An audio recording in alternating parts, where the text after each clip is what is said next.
This is Democracy Now!, democracynow.org, the War and Peace Report. I'm Amy Goodman. President Obama arrived in Italy from Moscow this morning, where leaders from 8 of the world's richest nations are gathering in the town of LAquila for the annual Group of 8 summit. The 3-day meeting is expected to see high-level talks on the global economic crisis, climate change, food security, and Iran. The G-8, comprising Britain, Canada, France, Germany, Italy, Japan, Russia, and the United States, will also be widened to include discussions with representatives of other countries, including India, Brazil, and nations from Africa. Hu Jintao, China's president, has canceled plans to attend the summit, instead flying back to Beijing amidst the continuing unrest in China's western province of Xinjiang. A heavy security presence is surrounding a converted police barracks where the talks will take place, with some 15,000 police officers and soldiers deployed in L'Aquila and nearby Rome. On Tuesday, police in Rome said they'd arrested 36 protesters after a confrontation with riot police. The last G8 meeting in Italy in 2001 was marred by police abuse, with protesters being beaten, strip-searched, denied food, phone calls, or access to consulates while detained. Despite the police presence, protesters are continuing to gather, with more than 100 Greenpeace activists from around the world occupying 4 coal-fired power stations across Italy to demand action on climate change. The first item on the summit agenda, however, will be the global financial crisis, where discussion will center on how to avoid a repeat of the credit crunch. For more, I am joined by Italian economist Loretta Napoleoni, author of Rogue Economics: Capitalisms New Reality, joining us from Democracy Now! Video stream. Welcome to Democracy Now! Loretta, why don't you start off by talking about what the G8 is taking on and what you think should happen? Yes, hi. Well, the G8 is a gathering of, as you said before, world leaders. It was meant to be an informal meeting, but through the years it's changed dramatically. And today is very much a sort of, photocopy of what the United Nations should be. In L'Aquila at the moment, there are 39 representatives of different countries. So you can imagine how that can be an informal gathering. Now, the main key points that will be discussed today are, the reform of the international economic and financial system. There is a proposal on the table from the Italian finance minister, which is 12 points, which can be described as a sort of, empty boxes. One of the points, for example, is the reform of the offshore facilities in order to prevent offshore facilities from doing not only money laundering, but also helping, high finance to rob the population that puts money in banks. However, this kind of proposal is very vague. So what we will see is possibly an agreement about, few of these points. For sure, one of the points that will be agreed is going to be the fight against protectionism to prevent a degeneration of the crisis as has happened in 1929 because people, pursued protectionist policies. What is not going to be agreed, unfortunately, I think is a sort of outline of concrete reforms. For example, abolition of all the offshore facilities, abolition of the secrecy in the banking relationship between, bankers and clients. All of these issues, which are at the core of the current crisis, will not be resolved. And this is also because the G8 does not have the structure or the power to resolve these kind of problems.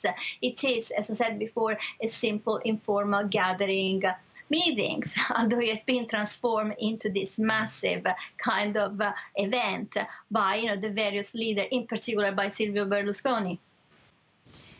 You were talking both there in Italy. They're talking both about the economy and the issue of global warming. And you have these major protests, for example, by Greenpeace occupying coal plants. Can you talk about the connection between the two? Well, all the G8s focus on certain kind of topics. The topics of this G8 is not only the financial crisis, but it's also global warming. Now, this is not the first time that they are discussing global warming. It has been in the agenda in several of the past G8. Now, this year in particular, the Italians the no global movement in Italy is very strong, and therefore, they decided to link up with other organizations. Greenpeace is one of those. What the police and what Silvio Berlusconi is trying to do is trying to marginalize this kind of protest. We remember, in Genova, that was, the first major anti-global protest against, the G8 in Genova when he was, of course, hosting the G8. The protests were able to link up. So the various groups that were, moving around, the city were able to link up together, and therefore they paralyzed the city. Now that was a tremendous impact, not only on the members of the G8, but also on, the world opinion. That put on the agenda of the world opinion, the no global movement. Is this globalization something good or bad for us? This is when the whole debate started. So what they're trying to do in Italy at the moment is to avoid a repeat of this kind of situation, and this is why they are trying to prevent the various groups for uniting together. Unfortunately, so far, they are succeeding, and I doubt, to be honest, that the leaders of the G8 actually are aware of how big these demonstrations are, because they are completely isolated from the rest of the country. And the issue of poverty and hunger, famine in Africa. How will the G8 deal with this, and how should they? Well, this is quite an interesting topic because there's been a widespread polemics during this week about the role that Italy has played in Africa. Now, in 2005, at the G8 of Green Eagle, which was hosted by Tony Blair, all the countries agreed to double their aid to Africa.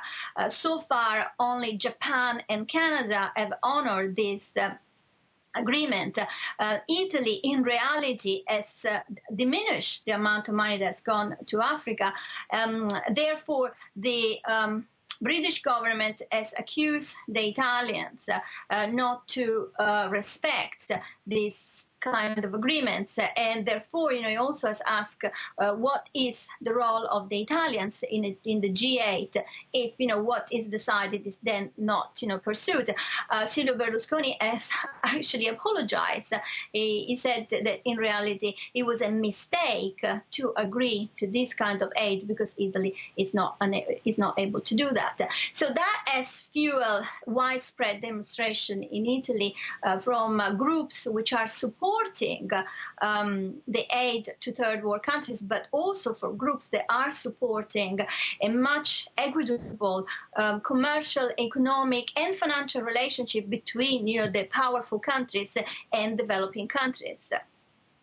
President Obama heads to Ghana after the G8 summit with his family. How is President Obama perceived in Italy? Well, President Obama is extremely popular in Italy.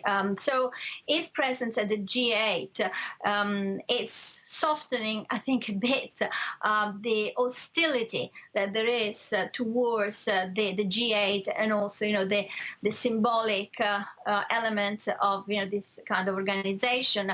People are trying to appeal to Obama in the hope that Obama will be able to mediate between them and, of course, the leaders, but also that Obama will be able to pursue their interests. And I just want to mention something that is happening at the moment on the back of LAquila. There is a hill. In this hill, the population has written in big letter on the grass, yes, we camp. We're taking the slogan of Obama during the presidential election and changing it because in reality there are 25,000 people which are the victims of the earthquake who are still living in tents. The promise that was made 3 months ago by Silvio Berlusconi, that the city would be reconstructed, that people will be put in housing. By the time the G8 was taking place, actually did not materialize. What Obama has said as soon as he has arrived in a press conference, he has said that the U.S.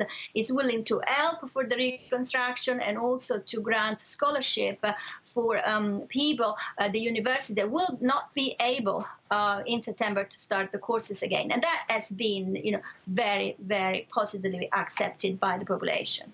Loretta Napoleoni, I want to thank you very much for being with us, Italian economist, author of the book Rogue Economics, Capitalisms New Reality. This is Democracy Now!, democracynow.org, The War and Peace Report. Back in a minute.